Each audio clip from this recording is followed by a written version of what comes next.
కోటపల్లి మండలం దేవులవాడ గ్రామానికి చెందిన సెగ్గం సత్యం దేవులవాడ వడ్ల సెంటర్లో హమాలిగా పనిచేస్తూ ఉన్న క్రమంలో గత నెల ప్రమాదవశాత్తు చేతులు ఇరిగిపోయాయి.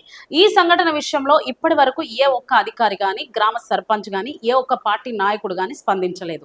ఆ విషయం తెలుసుకున్న ఉమ్మడి ఆదిలాబాద్ మాజీ జెడ్పీ వైస్ చైర్మన్ మూల రాజిరెడ్డి సంఘటన జరిగిన రోజున హైదరాబాద్ లో ఉండగా ఫోన్లో సంప్రదించి ఈ రోజు నేరుగా మంచిర్యాల హాస్పిటల్లో పరామర్శించిన రాజీవ్ ఆరోగ్యశ్రీ అమలు చేపించి సత్యంకి ఆపరేషన్ చేపించడం జరిగింది. 10 రోజుల క్రితం దేవులవాడ ప్యాడీ పర్చేస్ సెంటర్లో పిఎస్ఎస్ సెంటర్లో వైద్యాన్ని లోడ్ చేసే క్రమంలో ప్రమాదవశాత్తు సెకండ్ సత్యం అనే బాబుకు మస్తాలు కూడి 2 చేతులు ఇరిగినాయి. ఆ సమయంలో మేము హైదరాబాద్లో ఉంటుంది.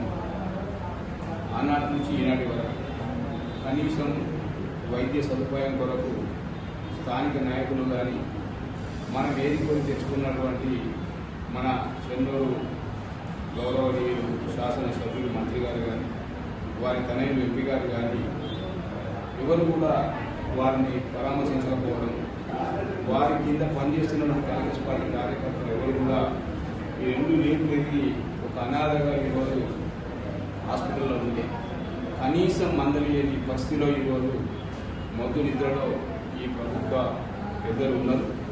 అంతేకాకుండా వారి కింద పనిచేసేవారికి సివిల్ సప్లై ఇవ్వచ్చు, ఇతరతర అధికారులు కూడా సివిల్ సప్లై అధికారులు కానీ ఎవ్వరు కూడా తనను మందలించకపోవడం, తనను పట్టించుకోకపోవడం చాలా బాధాకరంగా.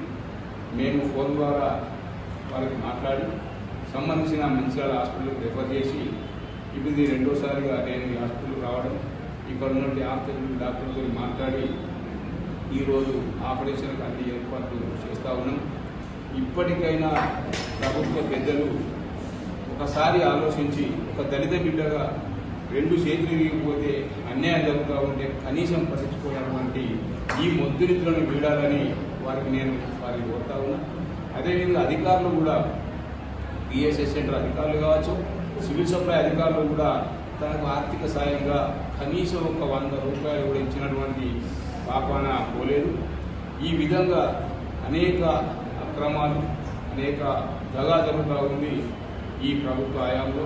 చెన్నూరులో వారి సొంత ఎజెండా పెట్టుకొని వారి స్వలాభాల కొరకే వారు ప్రయత్నం చేస్తున్నారు తప్ప దళితులు కానీ, పేద బలహీన వర్గాల, అణగారిన వర్గాలకు ఏమన్నా కష్టాలు వస్తే చూసినటువంటి నాయకులు ఎవ్వరు కూడా లేరని నేను వారిని హెచ్చరిస్తా ఉన్నా.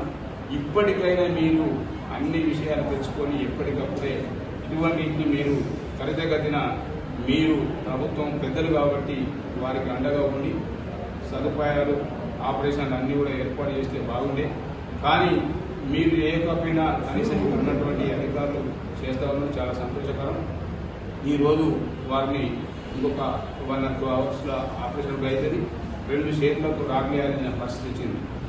ఇంత దీనస్థితిలో ఉన్న పట్టించుకోకపోవడం చాలా బాధాకరంగా మేము భావిస్తూ ఉన్నాం. ఇది భావి తరాలకు ఎవరికి కూడా మంచిది కాదని నేను వారిని కోరుతాను.